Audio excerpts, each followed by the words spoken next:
ಕಾರ್ಯಕ್ರಮದಲ್ಲಿ ಶಿಷ್ಟಾಚಾರದ ಕೊರತೆ ಹಿನ್ನೆಲೆಯಲ್ಲಿ ಬಿಜೆಪಿ ಸಂಸದ ಬಿವೈ ರಾಘವೇಂದ್ರ ಮತ್ತು ಅವರ ಬೆಂಬಲಿಗರು ಹಾಗೂ ಕಾಂಗ್ರೆಸ್ ಸದಸ್ಯರ ನಡುವೆ ಮಾತಿನ ಚಕಮಕಿ ನಡೆದಿದೆ. ಶಿವಮೊಗ್ಗ ಜಿಲ್ಲೆಯ ಶಿಕಾರಿಪುರ ಪಟ್ಟಣದಲ್ಲಿ ಮೆಟ್ರಿಕ್ ನಂತರದ ಬಾಲಕಿಯರ ವಸತಿ ನಿಲಯ ಉದ್ಘಾಟನೆ ವೇಳೆ ಘಟನೆ ನಡೆದಿದೆ.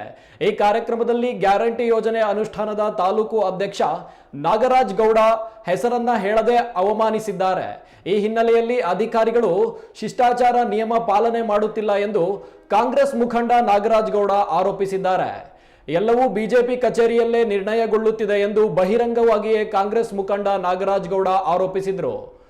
ಗ್ಯಾರಂಟಿ ಯೋಜನೆ ಅನುಷ್ಠಾನ ಸಮಿತಿ ಅಧ್ಯಕ್ಷ ನಾಗರಾಜ್ ಗೌಡ ಹೆಸರನ್ನ ಹೇಳದ ಅಧಿಕಾರಿಗಳು ಸಂಸದರ ಮನೆಗೆ ಹೋಗಿ ಎಂದು ಆವಾಜ್ ಹಾಕಿದ್ದಾರೆ. ಇದಕ್ಕೆ ಉತ್ತರಿಸಿದ ಬಿವೈ ರಾಘವೇಂದ್ರ ಅಧಿಕಾರಿಗಳ ಹಿತ ಕಾಯುವ ಭರವಸೆ ನೀಡಿದ್ದಾರೆ. ಈ ಘಟನೆಯಿಂದ ಕಾರ್ಯಕರ್ತರಲ್ಲಿದ್ದ ಬಿಜೆಪಿ ಕಾಂಗ್ರೆಸ್ ಬೆಂಬಲಿಗರ ನಡುವೆ ಮಾತಿನ ಚಕಮಕಿ ನಡೆದಿದೆ. ಪರಸ್ಪರ ಏಕವಚನ ಪ್ರಯೋಗ, ಕೈ ಮಿಲಾಯಿಸುವ ಹಂತಕ್ಕೆ ತಲುಪಿದ ಗಲಾಟೆ ಇದಾಗಿದೆ.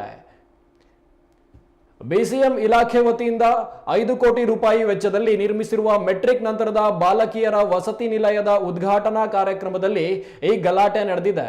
ಈ ಕಾರ್ಯಕ್ರಮ ನವೆಂಬರ್ 25ಕ್ಕೆ ನಡೆದಿದ್ದು, ಸದ್ಯ ಗಲಾಟೆ ವಿಚಾರ ಈಗ ಬೆಳಕಿಗೆ ಬಂದಿದೆ.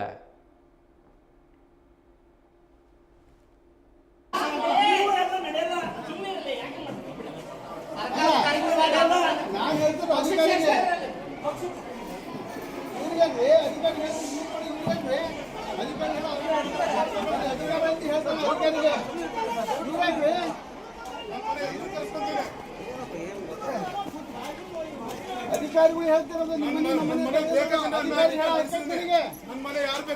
ಅಧಿಕಾರಿಗಳ ಹಕ್ಕು ನನಗೈತೆ.